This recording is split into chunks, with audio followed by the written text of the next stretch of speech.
Dnešní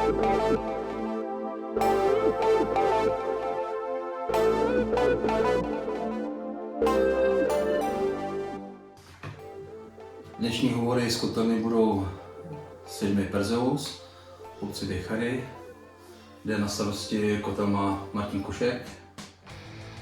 A já se ho jako obvykle zeptám na pro zákazníky důležité věci. Jak jste na nás přišel? Tak asi z videí z YouTube, když jsem sháněl a hledal dobrý nebo správný typ kotle pro nás. To se povedlo, ne? To se povedlo. My jsme si zavolali, že když jste měli zájem, že jo, jste nám napsali. Jsme se tady třeba podívat, ukázali jste mi vaše palivo, které máte k dispozici. Jsme si vyjasnili, co je možné, co není. Kotel jste si koupili dobře, jestli jako s možností spalovat masivní štěpku, kdy vlastní palivo došlo, tak máte tu dobrou rezervu, že máte kotel. A máte kotel s 5 kubíkovou násypkou, jak to často dosypáte? No, když se topí nepřetržitě celý týden, tak dvakrát do týdne. Dvakrát týdne? Bylo by to třeba i jednou, ale radši, když to je jistota. Vlastně. To je vlastně Multibio 199, s tím, že vy spalujete zbytky z rostlinní výroby, to, co vám zbyde, čili jako velice efektivní a účelný spalování paliva. Takže to jako šetří peníze výrazně.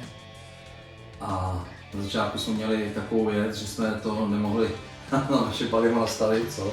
To chvilku trvalo, jestli to podařilo, ale podařilo se. A to bylo někdy v říjnu, že jo, minulém roce, září, říjen. Tak. A vlastně, když se to potom povedlo, tak od té doby to jde nepřetržitě, vypíná, zapíná kotel, neměl žádný problém, žádný starosti a tepla i teď tady na své pocituju, že tepla dost. Zeptám se na důležitou věc taky, jak jste byli spokojeni s tím, jak s náma proběhlo ta příprava, to jednání vlastně, příprava té realizace, byly to nějaký zádrhely nebo to šlo hladce? Tak asi bych, že to docela šlo hladce, na to, že jsme to měli na poslední chvíli a už byla zima a řešili jsme to vlastně za 5:12, když už venku za pochodu, když už venku mrzlo a my jsme neměli čím topit skoro, tak to dopadlo velice dobře. Tak my jsme dodrželi. Tak. A jaká je s námi komunikace, když zapotřebují něco pořešit? Tak určitě dobrá. Nejsou tam žádný chyby. Takže byste mohli doporučit Multibio? Určitě vám někdo zavolá. To je zákazník, kteří mají podobný palivo, jako máte vy. Tak děkuji vám za rozhovor.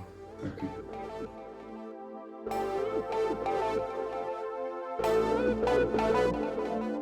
Thank you.